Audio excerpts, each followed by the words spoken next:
How's it going, guys? This is my last review of the night. If you've been watching my little mini series that I had going on of all the guns I have here in California, but yeah, the last gun that I'll be showing you is a XD Model 45. This is the mod 1, so it doesn't have the grip zone that it'll say here, or the I guess you could say Gen 1 of the XD45, as you can see. Yeah, Springfield Armory. I actually bought this gun used. It's just cheaper. They're already cheap guns. And I gotta say, I own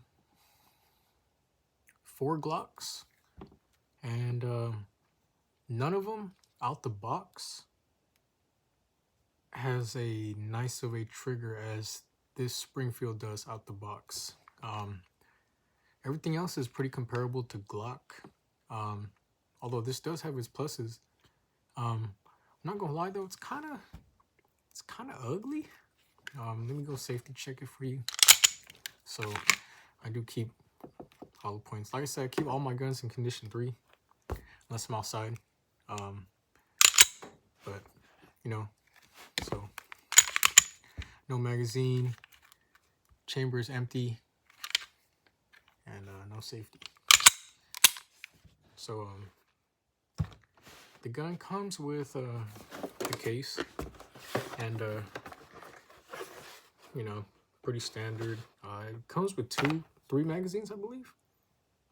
These are 13 rounds, so 13 plus 1 in a 45 caliber handgun. It is a full size though. Basically, it's the service model, but it's basically the full size. It's a 4-inch barrel, and I believe like 4-inch grip or something like that. Not 4-inch grip, but I mean, it's pretty long, you can see. I don't have the biggest hands, but I also don't have the smallest. But there's a lot of space left over. And with the magazine inserted, you know, you can see.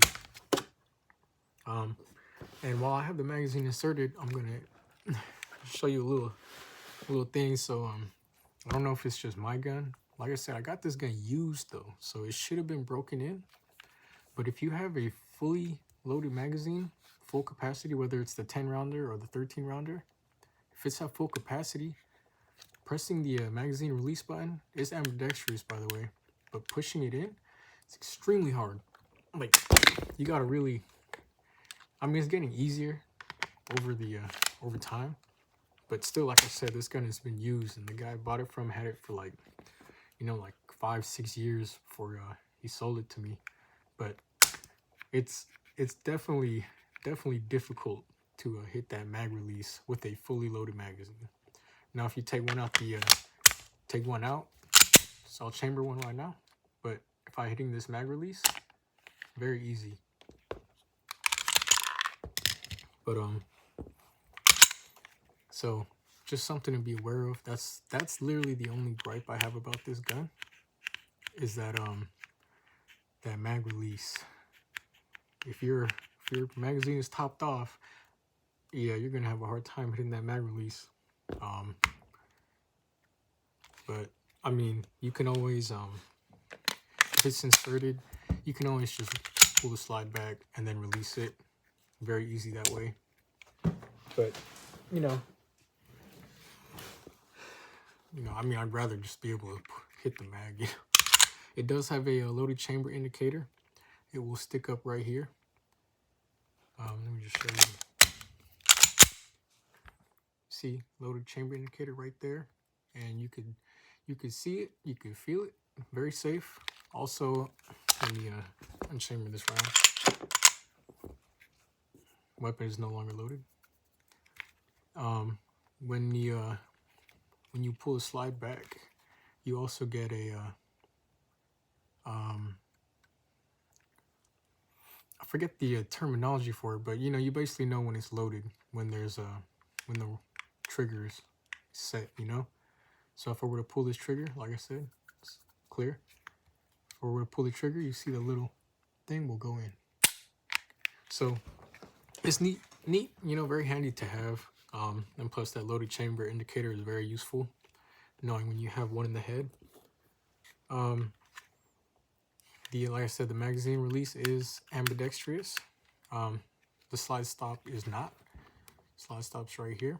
This is the takedown lever. The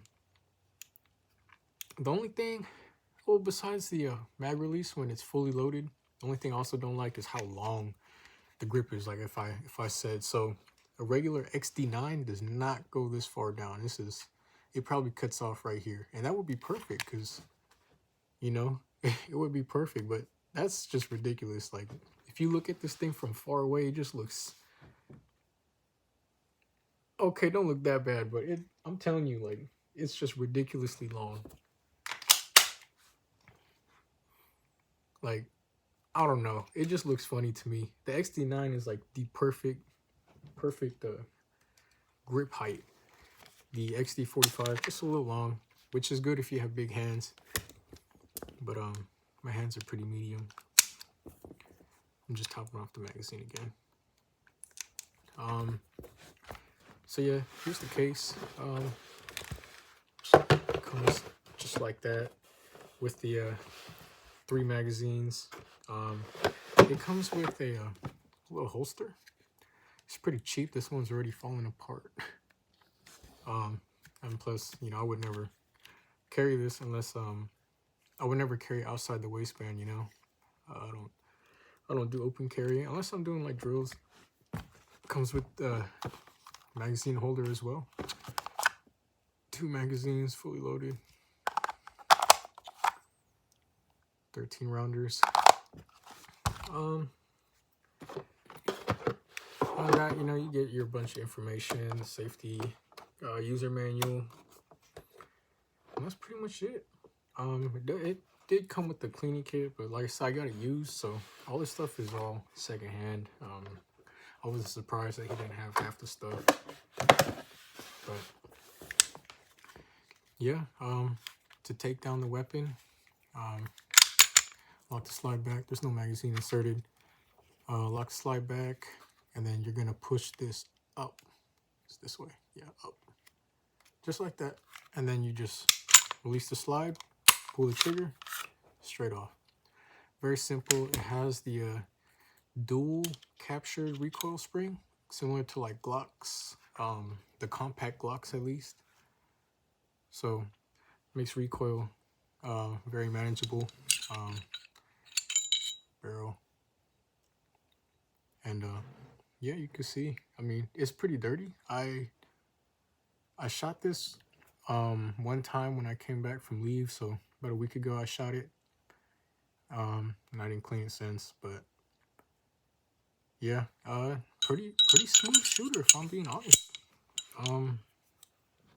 It's definitely not my favorite gun in the world, but then again, I took almost every gun except the rest of the 5 guns that I just reviewed. I took most of them up to Washington with me, and I wanted to leave a pistol at home, and I left this one. So that's how you know this definitely isn't in my top favorites list, but still a very smooth shooter. You see the trigger here. It does have a grip safety, which is perfect if you carry, so you don't shoot your, you know what I'm saying, you don't shoot your dick off when you holster this. And yeah, it has the traditional Glock trigger safety as well. So both need to be depressed to pull the trigger, and I'll show you the reset and the trigger brake. So it's very smooth. There's a little creep, just a little. This is the reset. There, and then back. See that little creep right there? I'll do it again. This is the wall. Little creep. Oh, I didn't have the grip safety. I'm sorry. So just a little creep, and then boom. It's very nice though, very soft shooting. And since it's so big, you know, it really mitigates recoil pretty well. yeah, other than that, that's pretty much it. It's very reliable. Never had any malfunctions at all. I've put probably 200 rounds through it since I've had it. Like I said, it's not my favorite gun, but it is a 45, and it does hold 13 plus 1. And it's a great home defense gun for sure. Put a light on it or a laser, you know, it definitely will get the job done. And it's not the most ugly looking. Here's that mag again. I'm talking about 2 fingers for this one. I can't do it. My thumbs are too tired. But clear. This is what it looks like when you're aiming down the sights. I just not a fan of these little ridges right here. I think it just looks awkward. I mean, here. See, I don't know. It's just weird. I'm just so used to Glock and like just the square, not this little step up here or step down. It's just weird to me.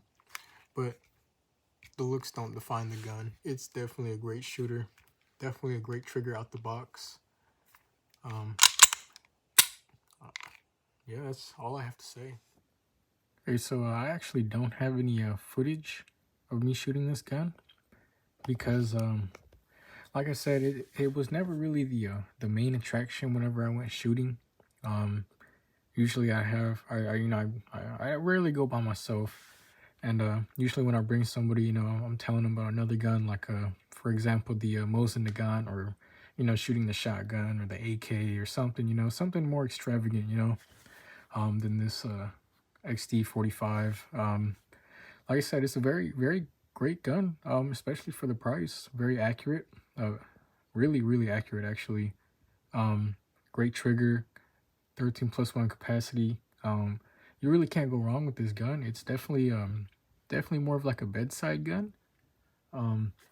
I'd say like a home defense, not really like a concealed carry gun. I mean, it's pretty heavy, but definitely worth it, especially if you don't like Glock.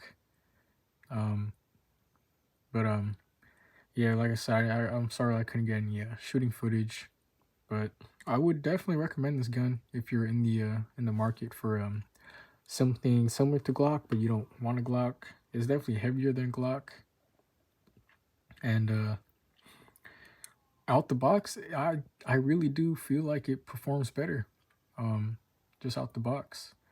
But then again, it has its quirks with the magazine, you know, the fully loaded magazine, and some of you may not like the grip safety. But other than that, like it's pretty easy to field strip and clean and all that. And for the price, I think you can get these brand new for like $400, maybe even less, especially if you get them used. And you know, that's a pretty good price, you know, and it's not like a budget gun. It's not like a Smith & Wesson XD40 or something, you know. I mean, I know those guns are pretty solid too, but they're very cheap, you know. And I think a better comparison would be a High Point. I'm sorry, I don't mean to offend anybody with a Smith & Wesson SD40 or SD9 or whatever. It's not like you're buying a High Point, you know. You're buying a solid gun, and I would definitely recommend it for home defense, and any like utilitarian applications. It's definitely a tool, not really it's not beautiful, you know. So yeah, thank you for watching, and see you next time.